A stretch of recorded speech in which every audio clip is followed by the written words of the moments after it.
Hi everybody, welcome back to our kitchen. Did you miss me? I'm back. I had to take a break because of health reasons, and I'm not going to go into that right now because I don't want to bore you. But today I'm going to make a gluten-free, dairy-free, and of course this is gluten-free, dairy-free, jam, small batch. Okay, first of all, I have 3 cups of berries, and a little story about that is we went to the store and I thought I had enough berries to make my jam, but we didn't. So I had a bag of frozen strawberries in the freezer that I had bought from Sam's Club a million years ago. They were mixed fruit. So I said, well, that'll do. So I just added those to what I had of the blackberries. And first of all, I want to put honey in here. I've got this on sauté.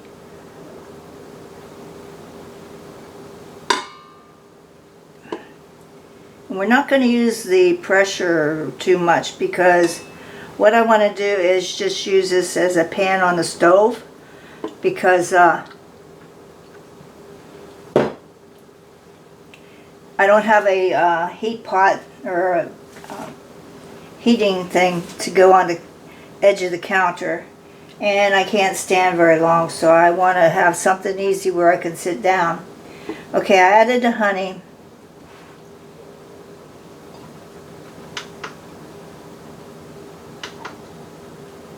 And I'm going to add the berries. Now they're really juicy.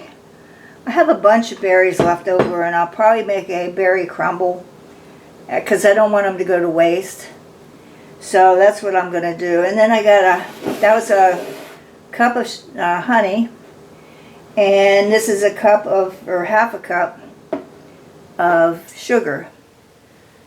And I'm going to wait till this comes to a boil, and then I'm going to stir it up and then raise it to high. Okay, it's boiling. It's been cooking for about 5 minutes, and I had added the juice of lemon with its rind. Zest, sorry.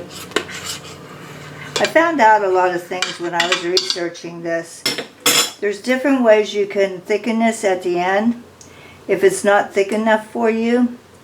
And one of them is a couple tablespoons of chia seeds, which I have, and I use them for my oatmeal breakfast overnight oats. Another way is a couple tablespoons of, I'm going to say, for this amount, 1 tablespoon of chia, and then 1 tablespoon of cornstarch would be another way. They use all different kinds of things, but I'm going to try to get this down to where it thickens on its own. I'm relying on the sugar I put in there. If it was sugar-free, I'd probably have to do one of those things to thicken it. And I'm hoping to get a couple jars of this. There's just the 2 of us. That's why I'm making a small batch. And I want to let it cook a little bit longer just to see how it thickens up.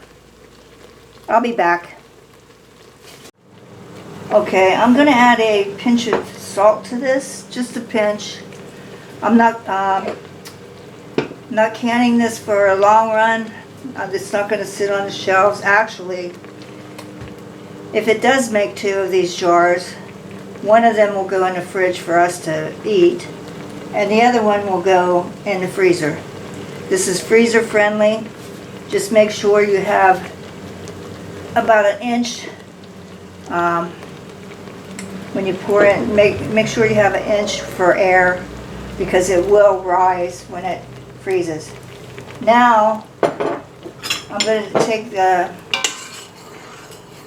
suggestions of people, and I'm going to add a slurry of 1 tablespoon of cornstarch and 1 tablespoon of water.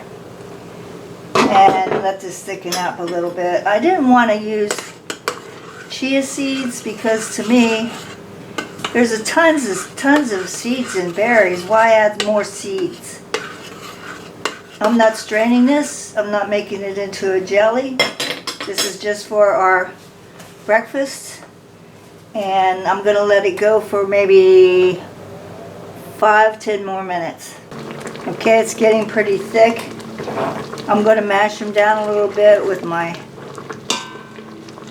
this is my grandma's masher for potatoes, mashed potatoes.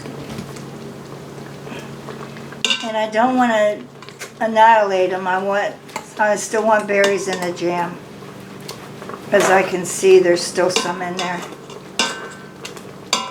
Yay.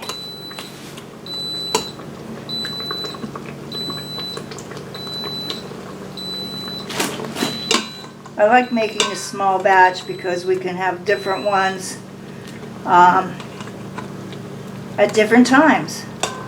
I mean, I could be energetic and make all kinds of jam for right now, but with me not being able to eat bread, I don't even think about it. Maybe with bacon and eggs.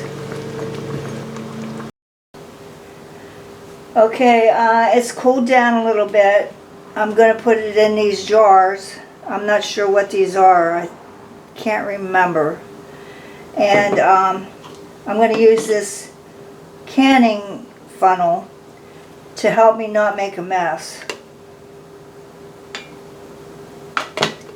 What I'm going to do is put one in the refrigerator for us and one in the freezer for later.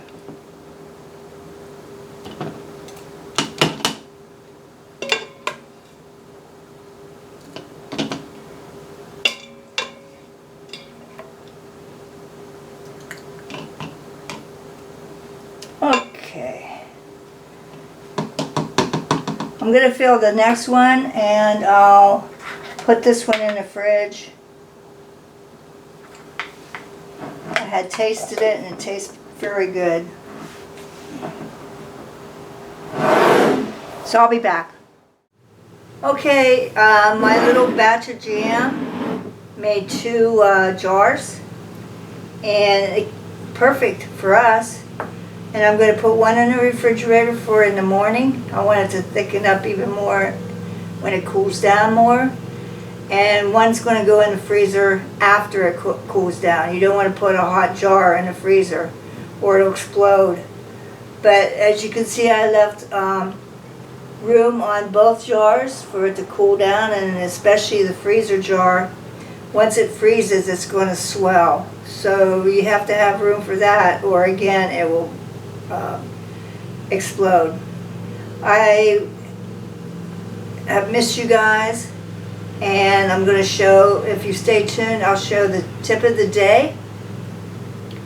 And we love you. Bye. Okay, here's my tip, household tip of the day. In your washing machine, you should have 2 valves, water valves. Now coming down from those valves is the hoses. Now typically the red hose means hot, the black hose means cold. Okay, now the valves on the top is what you want to pay attention to. If you go on vacation or leave for any amount of time, you need to turn that water off. And let me tell you why. If you're gone and those hoses break or somehow come loose, you've got major, major water damage.